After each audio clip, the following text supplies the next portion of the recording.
سبحان الذی اسری بعبدہ، جس نے اپنے بندے کو سیر کرائی من المسجد الحرام الی المسجد الاقصی، اللہ اکبر، مسجد حرام سے مسجد اقصی تک۔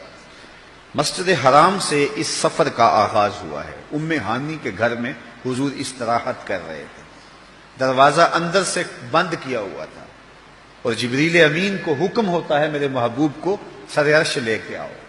تو جبریل حاضر خدمت ہوئے تو دروازہ بند پایا، عرض گزار ہوئے مالک کیا کروں؟ کہا کہ تو نے دروازے کو دستک نہیں دینی کہ میرا محبوب تیرے لیے اٹھ کے دروازہ کھولے۔ اللہ اکبر، تو مالک کیا کروں؟ کہا چھت سے سوراخ کرو، اور جبریل نے چھت سے سوراخ کیا اور وہاں سے سمٹ کے حضور کے قدموں میں آ بیٹھے۔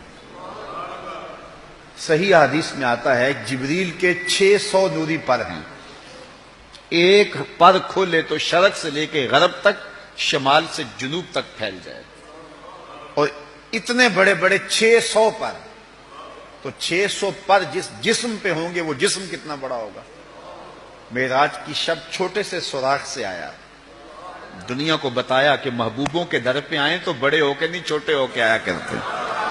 تیرے ہندیاں سندیاں محبوبہ، اگر آپ کی توجہ ہو تو، تیرے ہندیاں سندیاں محبوبہ، میں کافر ہوا جے میں ہوا۔ اپنے وجود کی جب تک نفی نہیں نہ کی جاتی کچھ ملتا ہی نہیں ہے۔ جبریل سمٹ کے حضور کے قدموں میں آ بیٹھا، محبوب اب بھی سوئے ہوئے۔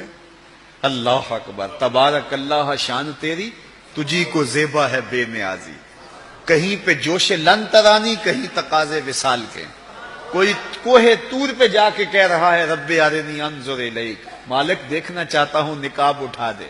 جواب ہوتا ہے نہیں نہیں تم نہیں دیکھ سکتے، اور ادھر محبوب سویا ہے، جبریل حاضر خدمت کھڑا ہے، محبوب اٹھو رب انتظار کر رہے ہیں۔ وہ جبریل قبل قدمہ، میرے محبوب کے قدم چوم لے۔ تو جبریل نے اپنے کافوری ہونٹ حضور کے قدموں پہ رکھ لیے۔ قبل تفعیل ہے، تفعیل کثرت ماخذ چاہتا ہے، یعنی اس کا معنی یہ نہیں کہ ایک بار چوم، اس کا معنی ہے بار بار چوم۔ تو جبریل حضور کے قدم چوم رہے ہیں۔ بشرط چادر تان کے ستا، نور چمے پیا تلیاں، بشرط چادر تان کے ستا، نور چمے پیا تلیاں، جس دی خاطر سجیاں ہویاں نے عرش بری دیاں گلیاں۔ بشرط اگے ود دائی جاوے، نوری رہ گیا تھلے، جس ویلے انہوں ود دیاں ویکھیا، آکے بلے بلے بلے، کوئی حد ہے ان کے عروج کی، بلغ العلاب کمال۔ حضور علیہ السلام کو ام ہانی کے گھر سے حتیم میں لایا گیا، صحیح حدیث ہیں۔ حتیم میں لا کر حضور کے صدر انور کو چاک کیا گیا، اور قلب اطہر حضور کے سینے سے نکال کر کے ایک تشتری میں رکھ کے آب زمزم سے غسل دیا گیا، اور حضور فرماتے ہیں یہ سارا منظر میں کھلی آنکھوں سے دیکھ رہا ہوں۔ حضرت امام بدر الدین عینی علیہ رحمہ عمدۃ القاری شرح صحیح بخاری کے اندر لکھتے ہیں کہ جو ہی حضور کے قلب اطہر کو دیکھا تو جبریل اش اش کر اٹھے، اور انہوں نے لفظ کیا کہے، قلب وقیع فیہ عینان تبصران و اذنان تسمعان، واہ واہ کیسا دل ہے جس میں دو آنکھیں ہیں جو دیکھتی ہیں، دو کان ہیں جو سنتے ہیں۔ حضور کا دل عام لوگوں کے دلوں کی طرح نہیں ہے۔ اعلی حضرت نے جو قصیدہ سلامیہ لکھا ہے، جو عموماً مساجد میں نماز جمعہ کے بعد پڑھا جاتا ہے، تو اس میں آپ نے ایک تو حضور کے معجزات کا ذکر کیا ہے، اور دوسرا اس قصیدہ سلامیہ میں حضور کے ایک ایک عضو بدن پہ سلام پڑھا ہے۔ کبھی انگلیوں پہ سلام، نور کے چشمے لہرائیں دریا بہیں، انگلیوں کی کرامت پہ لاکھوں سلام۔ کبھی ہاتھوں پہ سلام، ہاتھ جس سمت اٹھے غنی کر دیا، موج بحر سماحت پہ لاکھوں سلام۔ کبھی بازوؤں پہ سلام، جن کو بارے دو عالم کی پرواہ نہیں، ایسے بازو کی قوت پہ لاکھوں سلام۔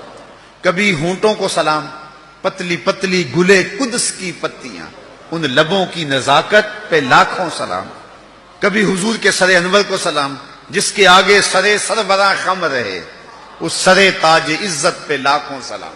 ایک ایک عضو بدن پہ سلام پڑا ہے۔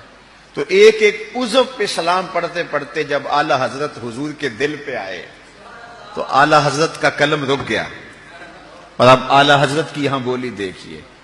یہاں آئے تو بولے دل سمجھ سے ورا.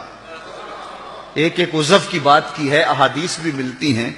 اب حضور کے دل کے بارے میں کیا لکھوں؟ اعلی حضرت بولے دل سمجھ سے ورا, مگر یوں کہوں غنچائے راز وحدت پہ لاکھوں سلام. یہ اللہ کے رازوں کا امین ہے حضور کا قلب اطہر. اللہ اکبر. کائنات کی سب سے بڑی حقیقت حضور کا قلب اطہر, وہ دل جس میں خدا کے جلوے سموئے ہوئے ہیں. اللہ اکبر. حضور فرمایا تنام عینایا ولا ینام قلبی. لوگوں سنو, میری آنکھیں سوتی ہیں, میرا دل نہیں سوتا.